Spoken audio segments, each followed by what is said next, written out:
అందరికీ మురళీధర్ క్లాస్ రూమ్కి స్వాగతం. తెలంగాణ రాష్ట్రానికి సంబంధించి ఇచ్చినటువంటి డిఎస్సి సిలబస్లో స్కూల్ అసిస్టెంట్ సోషల్ స్టడీస్ విభాగంలో మనం ఈరోజు ఈ వీడియోలో పౌరశాస్త్రానికి సంబంధించిన అంశాలు తెలుసుకునేటువంటి ప్రయత్నం చేద్దాం.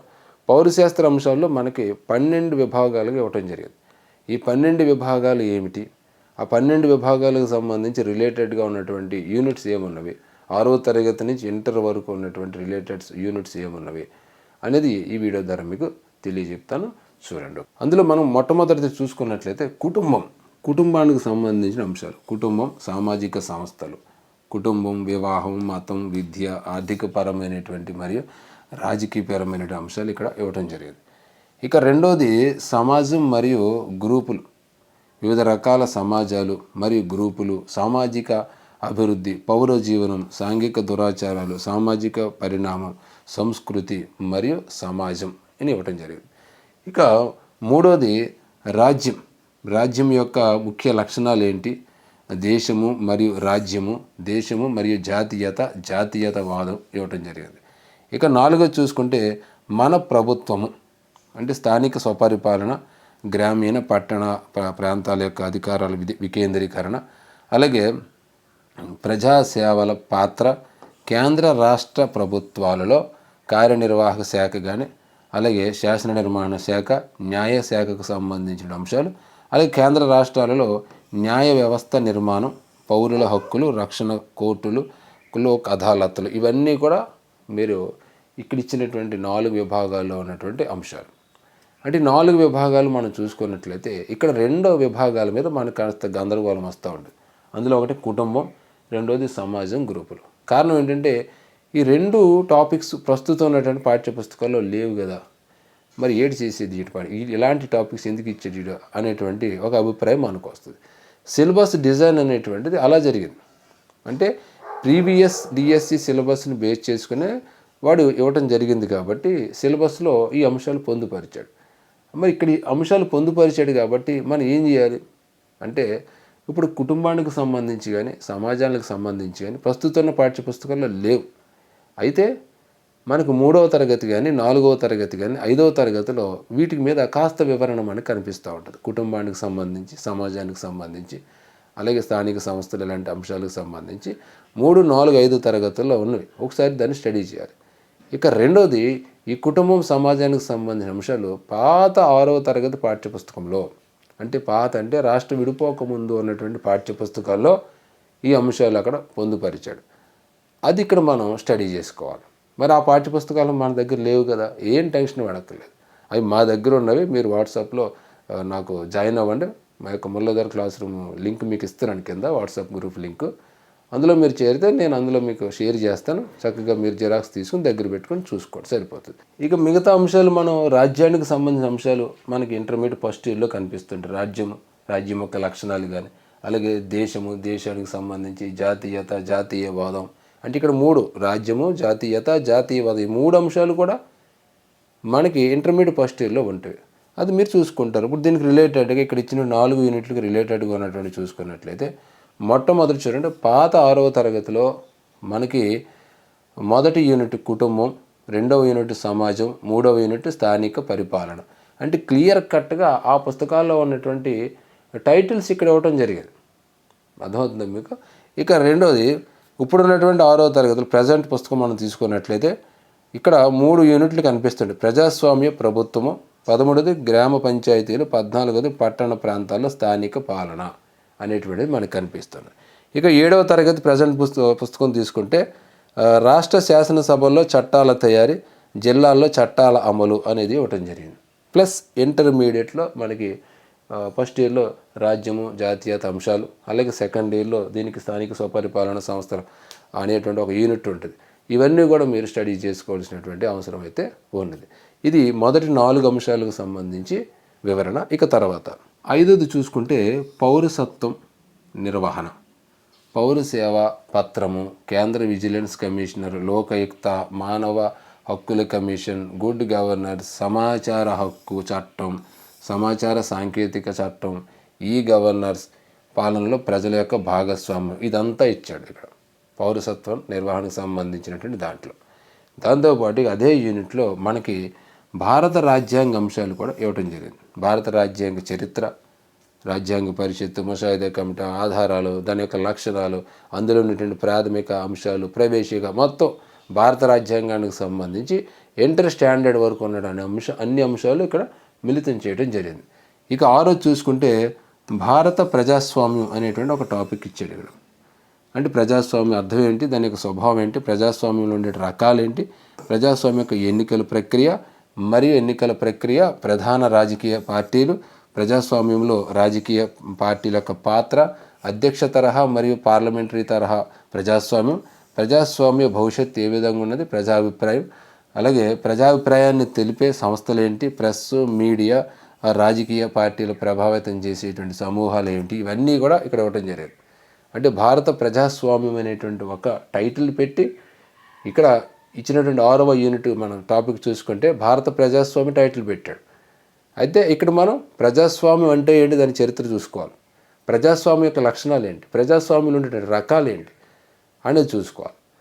అలాగే ప్రజాస్వామ్యం అది అయిన తర్వాత భారతదేశానికి మనం అప్లై చేసుకుని భారతదేశం ప్రజాస్వామ్య వ్యవస్థ ఎట్లా ఉన్నది, ప్రజాస్వామ్య వ్యవస్థ మనుగడలో ఎన్నికల పాత్ర ఏమిటి, ఎన్నికల్లో రాజకీయ పార్టీలు నిర్వహించే పాత్ర ఏమిటి అనేది మనం చూసుకోవాలి.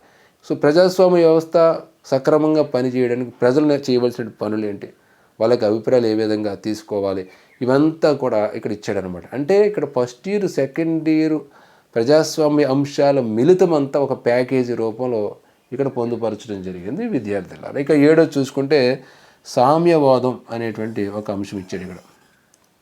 సామ్యవాదం యొక్క అర్థం, దాని యొక్క నిర్వచనం, సామ్యవాదంలో ఉండే లక్షణాలు ఏంటి, భారతదేశంలో సామాజిక అవరోధాలు, ఆచరణలో సామ్యవాదం పాత్ర ఇలా ఉంది, మన దేశం ఎదుర్కొంటున్నటువంటి సవాళ్ళు ఏంటి, నిరక్షరాస్యత, అలాగే ప్రాంతీయతత్వం, అలాగే మతతత్వం, పిల్లల వారి హక్కులు, వ్యక్తులు, చట్టాలు, సమాజం యొక్క వ్యతిరేక కార్యకలాపాలు, సామ్యవాదం మరియు రాజ్యాంగ నిబంధనలు, ఇన్ని ఇచ్చాడు ఇక్కడ. సామ్యవాదం అని పేరు చెప్పి ఇది కూడా ప్రజాస్వామ్య మాదిరి టెక్నిక్నే ఫాలో అయ్యాడు. సామ్యవాదం అనే టాపిక్ తీసుకొని ఒక సామ్యవాదానికి సంబంధించి క్లియర్ అంశాలు, అంటే ప్యూర్ సివిక్స్ అంశాలు ఇచ్చాడు. ఫస్ట్ ఇయర్లో ఉంటుంది మనకి సామ్యవాదానికి సంబంధించి, సామ్యవాదం యొక్క లక్షణాలు ఏంటి, దాని యొక్క ఆ విధానాలు ఏంటి, ఇదంతా అక్కడ ఇవ్వటం జరిగింది. అది అయిన తర్వాత దాన్ని భారతదేశానికి అప్లై చేసి భారతదేశంలో సామ్యవాద సమాజ స్థాపనలు ఎదుర్కొంటున్న సమస్యలు ఏమున్నాయి, కుల వివక్షత కానీ, ప్రాంతీయ తత్వం కానీ, ఇలాంటి విభేదాలు వాటి వచ్చినటువంటి అనర్థాలు ఏమున్నవి, ఇదంతా మనం ఇక్కడ స్టడీ చేస్తాం. అంటే ఫస్ట్ ఇయర్ అలాగే సెకండ్ ఇయర్లో ఉన్నటువంటి దానికి రిలేటెడ్ అంశాలన్నీ కూడా ఇక్కడ క్లియర్ కట్గా ఇవ్వటం జరిగింది. ఇక తర్వాత 8వ చూసుకుంటే లౌకిక తత్వం, అలాగే ఆవశ్యకత మరియు వాటి యొక్క ప్రాధాన్యత, భారతదేశంలో మత సామరస్యం, దేశంలో లౌకిక వికాసం ఏ విధంగా ఉన్నది అని ఇచ్చాడు. అంటే ఇది కూడా అదే టెక్నిక్. లౌకిక రాజ్యం, లౌకిక తత్వం అంటే ఏంటి అనేది మనం ఫస్ట్ ఇయర్లో చదువుకుంటాం.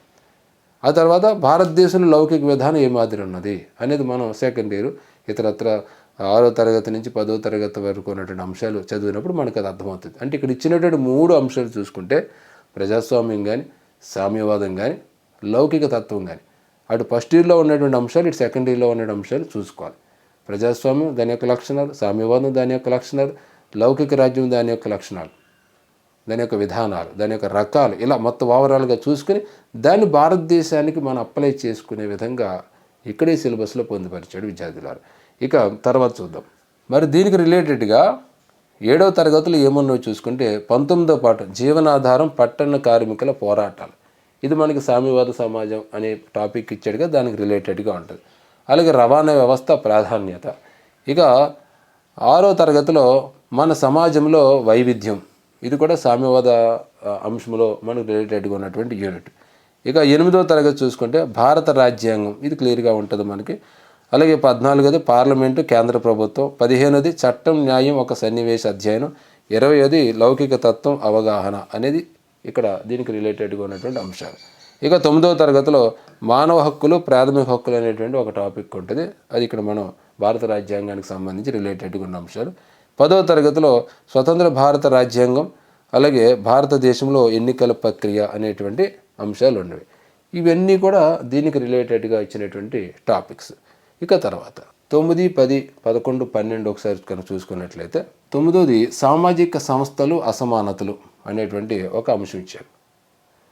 ఇక 10ది ప్రపంచ శాంతి మరియు భారతదేశం యొక్క పాత్ర ఏ విధంగా ఉన్నది. ఇందులో అంతర్జాతీయ రంగంలో భారతదేశం యొక్క విదేశాంగ విధానం కానీ, అలీన విధానం కానీ, భారతదేశం మరియు కామన్వెల్త్ అగ్రరాజ్యాలతో భారతదేశ సంబంధాలు కానీ, భారతదేశం మరియు పొరుగు దేశాల పరిస్థితి కానీ, భారతదేశం మరియు సార్క్ మూడో ప్రపంచ దేశాలతో భారతదేశం యొక్క పాత్ర, మొత్తం ఇది అంతర్జాతీయ ఇంటర్నేషనల్ రిలేషన్స్ భారతదేశంలో ఎలా ఉన్నాయి, భారతదేశ పరిస్థితి ఎలా ఉన్నది ఇంటర్నేషనల్ రిలేషన్స్లో అనేది ఇక్కడ మనకి క్లియర్గా ఇవ్వటం జరిగింది. అటు సార్క్తో కానీ, కామన్వెల్త్ దేశాలతో కానీ, అగ్రరాజ్యాలతో కానీ, పొరుగు దేశాలతో కానీ మనం ఏ విధంగా సంబంధాలను మెయింటైన్ చేస్తున్నాం ప్రాచీన కాలం నుంచి ఇప్పటి వరకు. ఇదంతా కూడా మనకి 10వ తరగతిలో, 9వ తరగతిలో, ఇంటర్మీడియట్లో మనకు క్లియర్గా కనిపిస్తూ ఉంటుంది.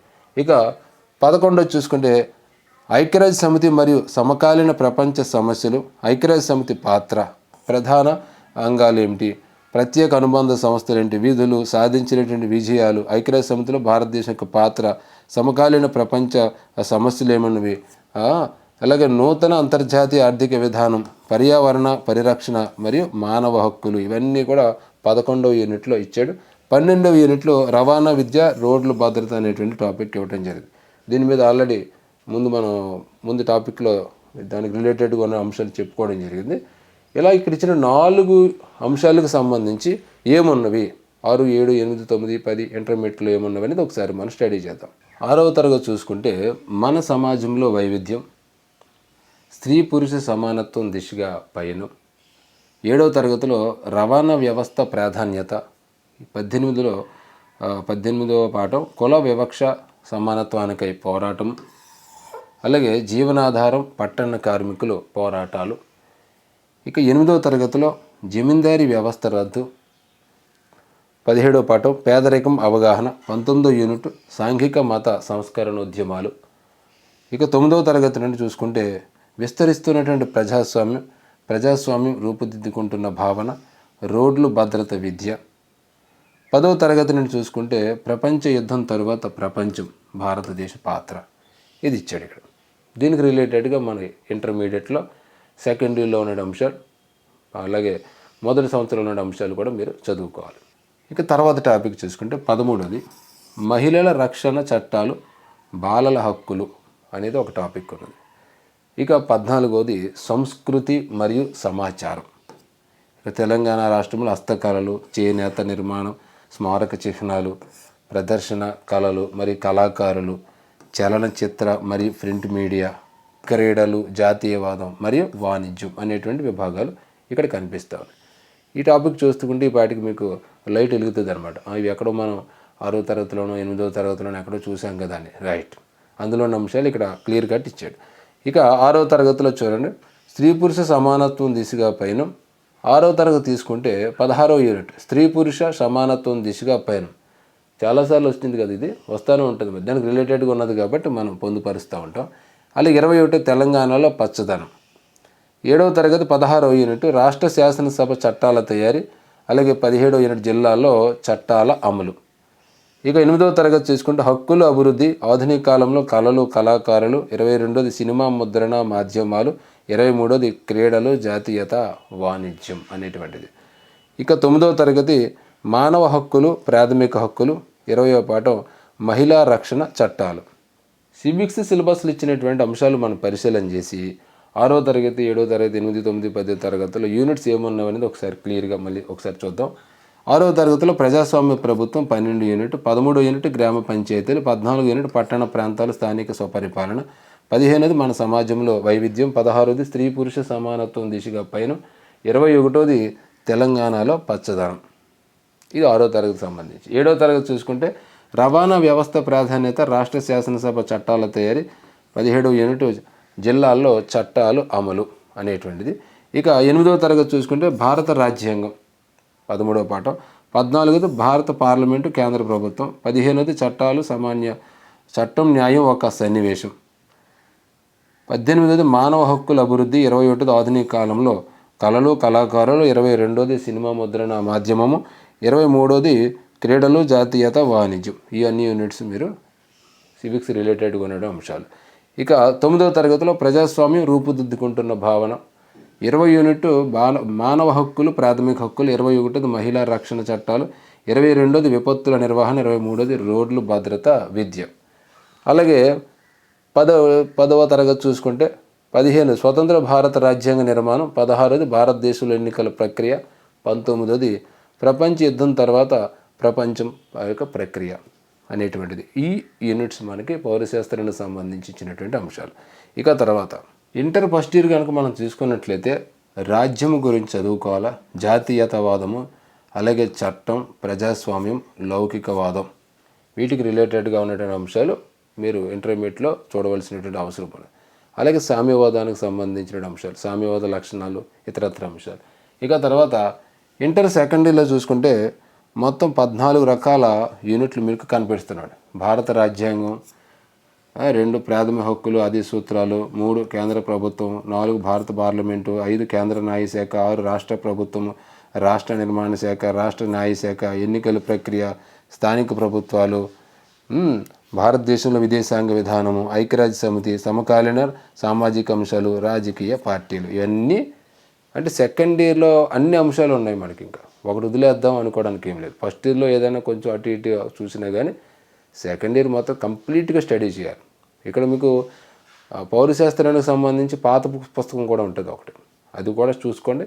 ప్రస్తుతం ప్రజెంట్ మన రాష్ట్రంలో అందుబాటులో ఉన్నటువంటి పుస్తకం కూడా మీరు స్టడీ చేసుకోవాలి. ఇది సివిక్స్ సిలబస్కి సంబంధించి ఇచ్చినటువంటి అంశాలు, నేను ఇచ్చినటువంటి వివరణ. నా యొక్క వివరణ విశ్లేషణ మీకు కనుక నచ్చినట్లయితే తప్పనిసరిగా నేను ఇచ్చినటువంటి వివరణ విశ్లేషణ మీకు కనుక నచ్చినట్లయితే తప్పనిసరిగా మీ యొక్క అభిప్రాయాన్ని పోస్ట్ చేయండి. దాంతోపాటుగా మురళీధర్ క్లాస్ రూమ్ అనేటువంటి నా యొక్క ఛానల్ని సబ్స్క్రైబ్ చేసుకోండి. ఇక మరొక ముఖ్యమైనటువంటి విషయం, మీలో ఎవరైనా స్కూల్ అసిస్టెంట్ సోషల్ స్టడీస్ ఒక పద్ధతిగా ప్రిపరేషన్ చేస్తున్నట్లయితే, మరి తెలంగాణ రాష్ట్రంలో మరి స్కూల్ అసిస్టెంట్ సోషల్ స్టడీస్ టీచర్గా నేను స్థిరపడాలని మీరు గట్టిగా భావించినట్లయితే, మీ అందరి కోసం మురళీధర్ క్లాస్ రూమ్ తరపున ఎగ్జామ్స్ అనేటువంటివి మేము నిర్వహిస్తున్నాం. సో ఆ ఎగ్జామ్స్ కనుక మీరు రాసినట్లయితే మీ యొక్క అభ్యాసన స్థాయి మరింత బాగా పెరుగుతుందని ఖచ్చితంగా చెప్పగలుగుతాను. ఇక ఈ ఎగ్జామ్స్ రాయాలంటే మీరు దిగువన కనిపించేటువంటి నెంబర్లకు కాల్ చేయండి. ఆ ఎగ్జామ్స్ని ఎలా కొనుగోలు చేసుకోవాలో ఇతరత్ర అంశాలు మేము నీకు తెలియజేస్తాం. ఓకే, మరొక వీడియోతో తిరిగి మళ్ళీ నేను మీ ముందుకు వస్తాను. జై హింద్.